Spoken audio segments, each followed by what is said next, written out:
An exhibit is coming to Mainframe Studios that mixes beauty with struggles that not everyone can see.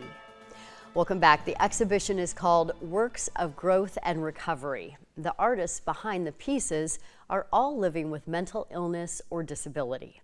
Here to tell us more about the event is Christina Smith, the president and CEO of Community Support Advocates. Thanks for being with us again. Yeah, thanks for having me, Erin. I really appreciate it. Yeah, so it's been a couple of months since we chatted last about a different exhibit and event at Mainframe. So let's just back up and tell people about your organization. Yeah, so Community Support Advocates, this is our 26th year. We serve about 2,300 individuals in the community, central Iowa, all around, in a number of different ways. So individuals with disabilities, mental health issues, mostly community-based, helping people find the services that they need, and then some service delivery. We do therapy, as well as we're building a new clinic as well to increase support for mental health and disabilities. Oh, we're very excited about that. Yes, it is sorely needed. Yes. So that is exciting news. We'll have you back to talk Yes, about we that another time. So you were telling me during the commercial break that this specific event that is happening tomorrow and the exhibit along with it, this is the 19th year. Yeah, so we started Momentum 19 years ago, really just as a way to try to help artists with disabilities try to find their voice and get out into the art community. And really, when I started, I never really thought it was going to be quite like this. It was pretty small, and it was really amazing. And so now, 19 years later, we have actually 7 years ago when Mainframe opened, we took that exhibition and moved it into a studio and gallery space at Mainframe. And so now we offer free studio space and supplies and mentoring and gallery space and promotion to anyone who identifies as having a disability or mental health issue. And then one of the promotions we do is this annual exhibition. And it's really the only one that's juried. And so we always ask a local artist to juror it.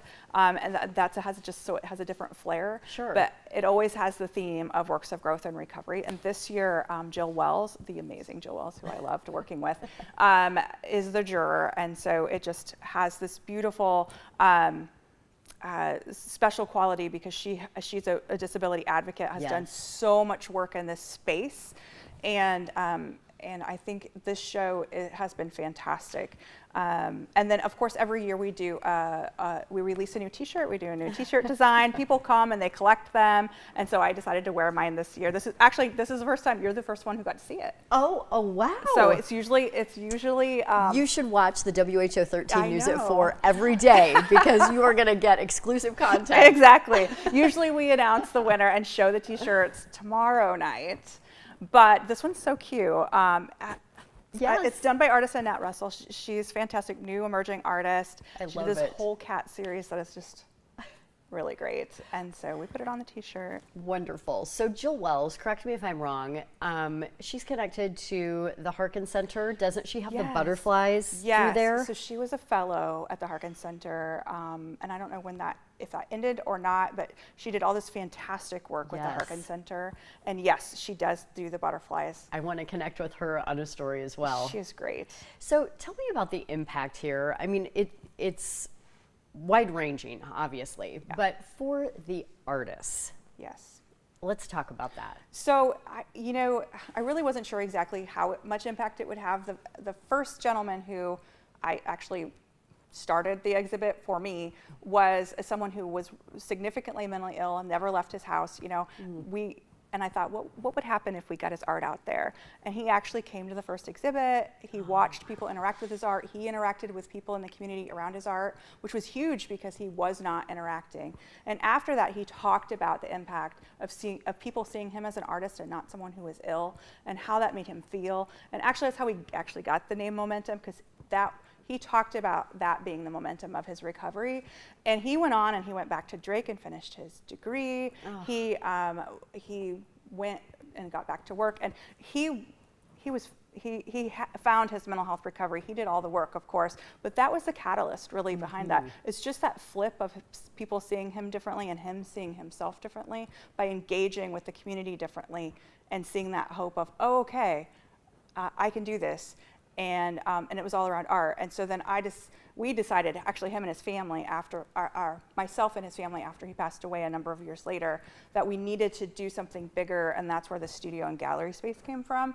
But we really wanted to also make this exhibition bigger, and so like that first exhibition only had a few artists in it, and this one will have over 30 artists represented, and over 100.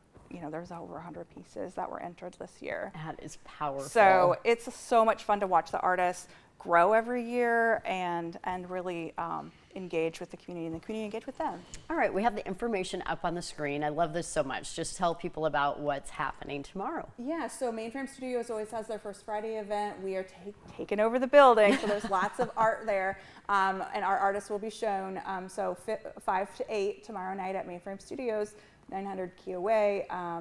And if you want to know more, teamcsa.org. Just stop by. It's free, family friendly. There'll be food from Tangerine. Lots of fun. Okay, Christina, thank you so much, not just for being here today, but for all of the work that you do. Oh, thanks, Erin. Thanks for having me. You bet. Janae, we'll send it back to you. And thanks for giving us the sneak peek of the t-shirts, by the way. They look great.